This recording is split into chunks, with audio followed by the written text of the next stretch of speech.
Alright, hello YouTube, and look at that! It's Duke! He's got a smile! Alright, we got the light bar added up here. Into the grill. I like it. Yeah, it pushes it out a little bit. I'll show that to you. We actually cut it out. Wired it all up. Radiator's not covered. This thing is amazing. But I haven't been able to take it out yet. Because I had an issue with Duke. You see, Duke here is your standard DD51T Suzuki Carry 1998. Four-wheel drive, supposed to be a 5-speed. Like, you can barely read it, but it used to say 5-speed. Got the F6A motor, which today we're going to show you how to change your coil pack, change spark plugs on here. We're also going to change out some stuff back here on the distributor. What's this?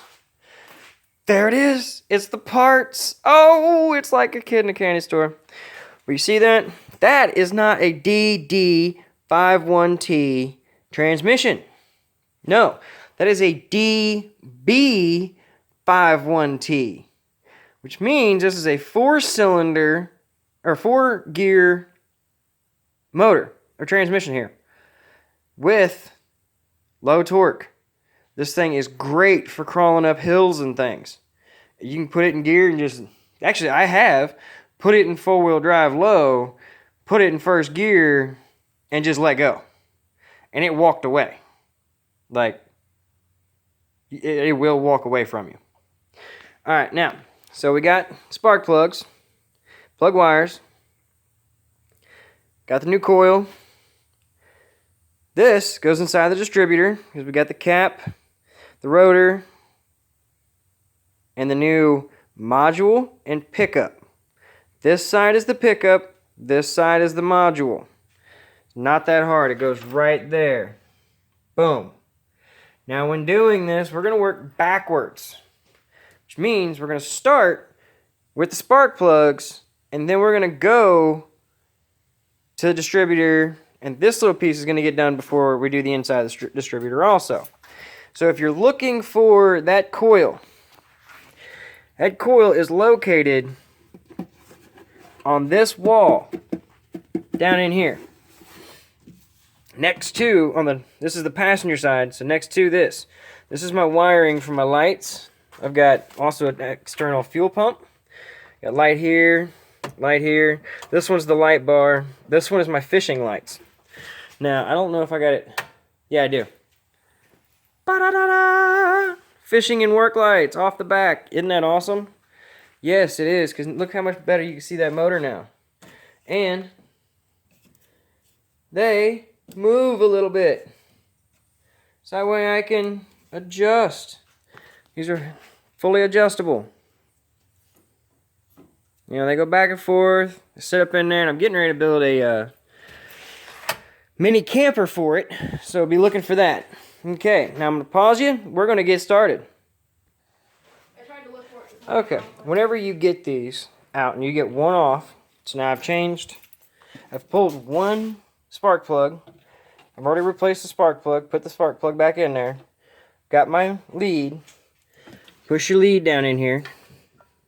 Go ahead and reconnect.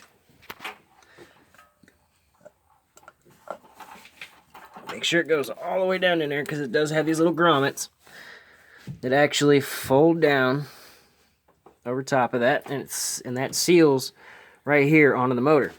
Now, when you do that, you'll have to do this one at a time. Now you notice I've only got one off. I don't like that.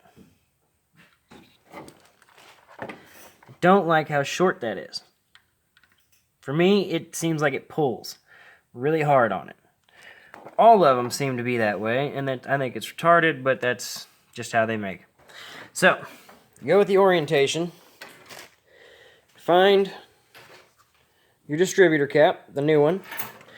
Line it up with how you've got it, and then you're going to put that cap on the one that it's supposed to be on.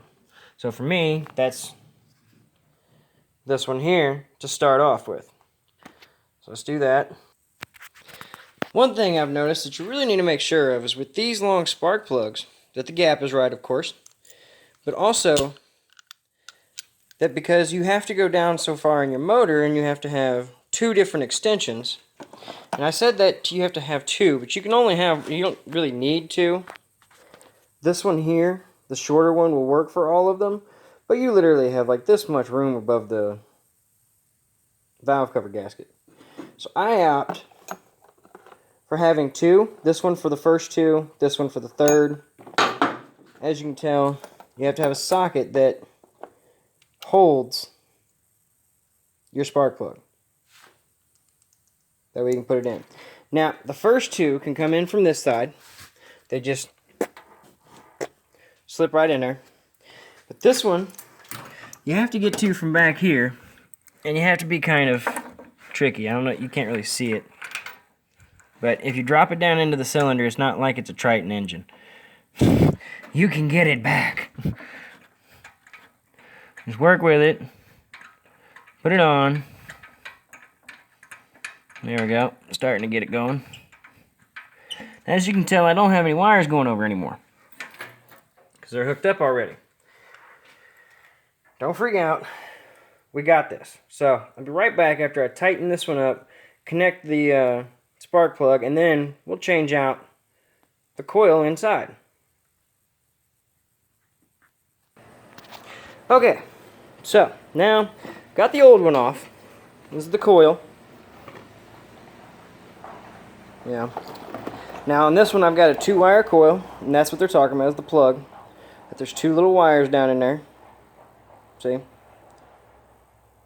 Okay. Now it's got 2 bolts. And I've illuminated it up in here. Ah, so bright, so bright. What?